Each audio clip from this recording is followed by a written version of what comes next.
Baik, bismillahirrahmanirrahim. Assalamualaikum warahmatullahi wabarakatuh. Welcome back to my channel.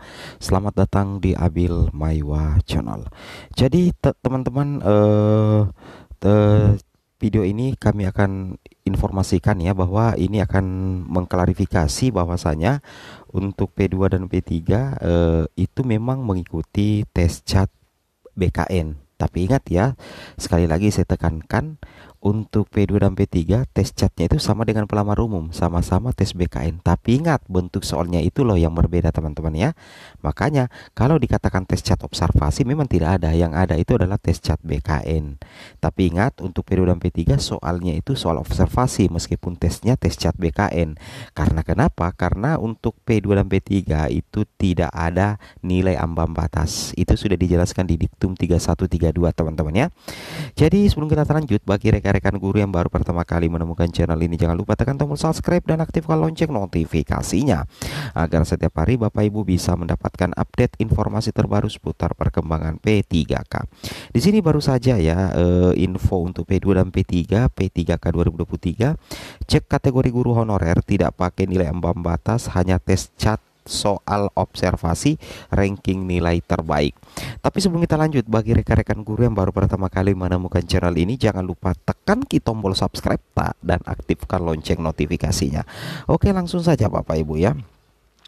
Di sini Bapak Ibu perlu memahami ya bahwa di sini informasi ya dari FGP PNS ya, Ibu Hasna di sini boleh mengatakan ya, rangkumannya berdasarkan Kemenpan RB nomor 649 versi beliau boleh mengatakan untuk guru PG ya 2021 langsung penempatan jika Pemdanya membuka formasi ya. Jadi aman lah ya untuk P1 ini atau pelamar prioritas yang masuk dalam kategori pelamar kebutuhan khusus ya.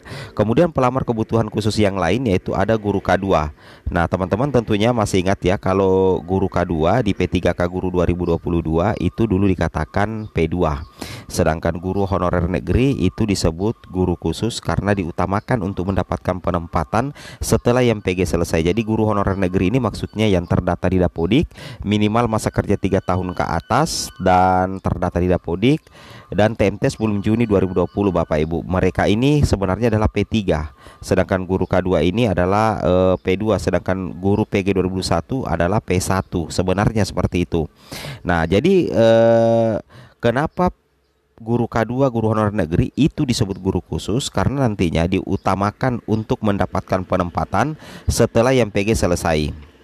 Nah, di sini Bu Hasna mengatakan tes cat observasi ya tidak mempunyai nilai ambang batas karena meskipun kecil nilai ya tetap diangkat jika masih ada kuota. Ini yang harus Bapak Ibu bisa bedakan antara P2, P3, P4 atau pelamar umum sama-sama menggunakan tes cat BKN. Tidak ada lagi observasi yang dilakukan oleh kepala sekolah. Semuanya nanti menggunakan tes cat BKN. Cuman Bapak Ibu guru yang membedakan itu adalah materi soalnya yang kami maksud. Sama-sama loh. Sama-sama P2, P3 itu, P4 itu sama-sama. Pelamar umum itu sama-sama tes catnya itu adalah dari BKN, tes cat BKN. Tapi yang membedakan adalah materi soal. Kenapa? Karena P2 dan P3 itu tidak pakai nilai ambang batas. Makanya tidak bisa diberikan soal yang sama dengan pelamar umum. Makanya diberikan soal bermaterikan observasi, tapi bukan kepala sekolah yang observasi, tetap dia yang mengikuti tes cat BKN. Seperti itu ya. Itu yang harus kalian bedakan ya, supaya harus cerdas lah sedikit teman-teman. Kalian lihat Diktum 3132. Nah, jadi nantinya tes cat observasi bukan tes cat observasi, tes cat BKN, soalnya observasi itu maksudnya Bapak Ibu ya. Itu yang harus kalian pahami. Kemudian kita lanjut lagi. Di sini dikatakan juga bahwasanya pelamar umum adalah guru swasta ya, guru PPG dan guru negeri yang baru masuk Dapodik. Nah, kalau misalkan masa kerja Bapak Ibu itu di bawah 3 tahun, kalau guru honorer negeri dan tidak PG di tahun 2021 berarti Bapak Ibu masuk pelamar umum. Kalau guru swasta lulusan PPG sepanjang kalian tidak lulus PG, maka guru swasta dan guru PPG itu tetap masuk dalam kategori pelamar umum seperti itu. Nah, untuk nilai ambang batas pelamar umum itu adalah 180 Bapak Ibu. Yang mendapatkan nilai ambang batas adalah pelamar berkebutuhan umum. Nah, yang mana itu pelamar berkebutuhan umum atau pelamar umum itu adalah pertama guru swasta, guru PPG, tidak PG, dan guru negeri yang baru masuk Dapodik. Nah, sedangkan P2 dan P3 itu tidak menggunakan nilai ambang batas, tidak menggunakan passing grade. Ada dasarnya di video ini ya.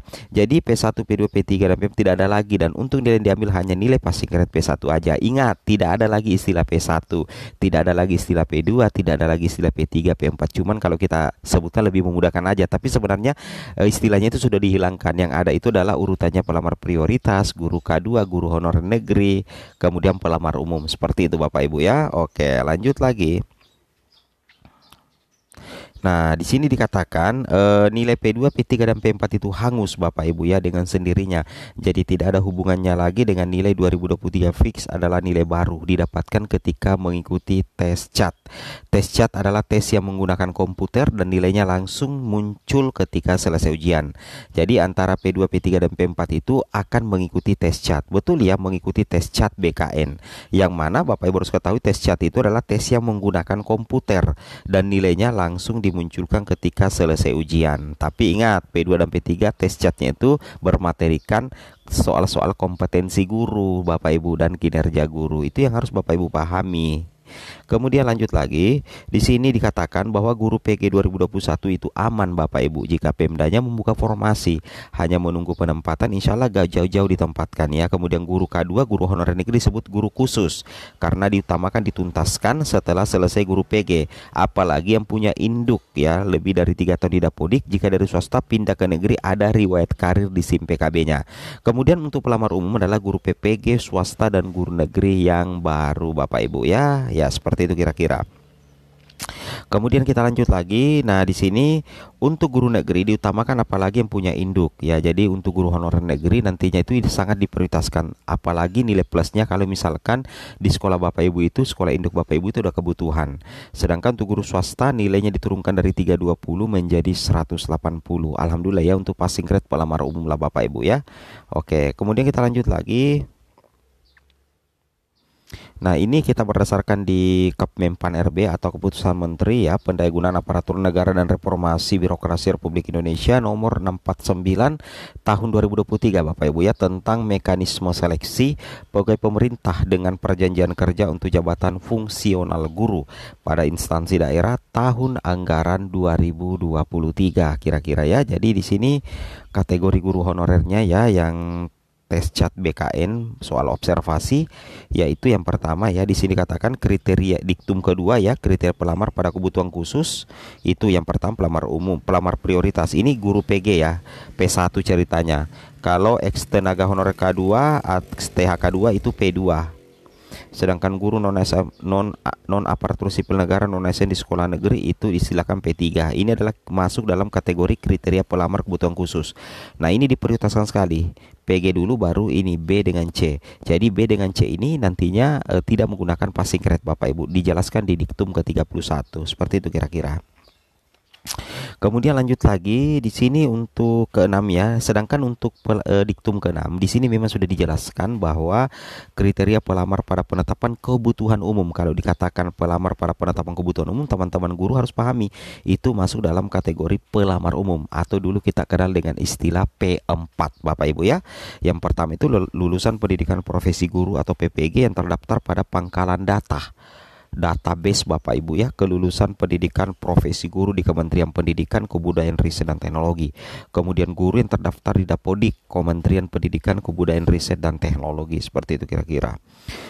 Kemudian lanjut lagi di sini kita lihat langsung ke diktum ke-12. Nah, jadi di sini urutan prioritas penempatan P3K Guru 2023 versi terbaru. Yang pertama itu adalah bukan lagi P1 tapi dikatakan pelamar prioritas. Kemudian XTHK2, kemudian guru non ASN sekolah negeri, kemudian pelamar umum. Nah, jadi ini yang pelamar prioritas itu P1, XTHK2 itu kan P2, guru non ASN di sekolah negeri itu kan P3, pelamar pada kebutuhan umum itu P4. Nah, cuman namanya aja yang dibedakan teman-teman ya, seperti itu kira-kira.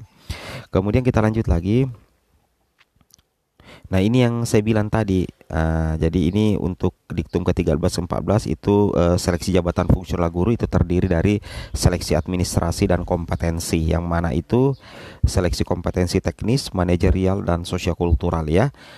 Jadi betul, nanti P2 P3 akan seleksi kompetensi teknis juga, manajerial juga, sosiokultural juga. Cuman materinya itu tentunya berbeda dengan pelamar umum Bapak Ibu. Ya, itu maksud kami ya.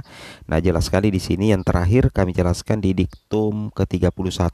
Di sini dikatakan pelamar pada kebutuhan khusus yang dinyatakan lulus berarti termasuk P2 dan P3, seleksi jika berperingkat terbaik pada lowong kebutuhan jabatan dilamar. Inilah yang menjadi penentu kelulusannya. Jadi di sini yang diperhitungkan untuk penentu kelulusan P2 dan P3 dan P1 itu peringkat terbaik. Sedangkan diktum ke-32 pelamar pada kebutuhan umum, pelamar umum dinyatakan lulus seleksi jika memenuhi nilai ambang batas. Jadi P2 dan P3 itu tidak menggunakan nilai ambang batas. Otomatis nanti soal-soalnya itu nanti bermaterikan soal observasi. Tidak bisa disamakan dengan pelamar umum. Kenapa? Karena kalau P2 dan P3 berdasarkan diktum ke-31 itu tidak menggunakan nilai ambang batas. Sedangkan pelamar umum menggunakan nilai ambang batas. Berarti seperti itu perbedaannya. Assalamualaikum warahmatullahi wabarakatuh.